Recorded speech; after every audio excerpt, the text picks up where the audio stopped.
విమాన టికెట్ల రిఫండ్ కు సంబంధించి ఎయిర్లైన్స్ నిబంధనలను Directorate General of Civil Aviation DGCA సవరించింది. టికెట్ బుక్ చేసిన 48 గంటల్లోపు రద్దు చేసుకుంటే ప్రయాణికులు అదనపు ఛార్జీలు చెల్లించనక్కర్లేదని తెలిపింది.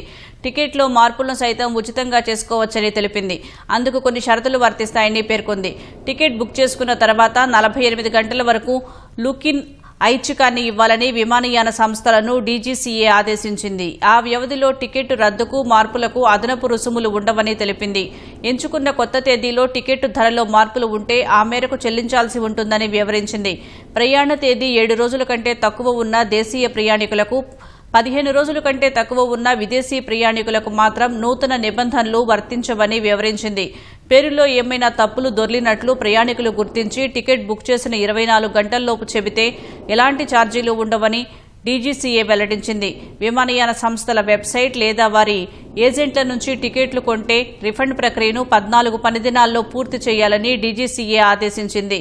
టికెట్ రిఫండ్ల సొమ్ము సకాలంలో రావటం లేదన్న ఫిర్యాదుతో డీజీసీఏ ఈ చర్యలు చేపట్టింది.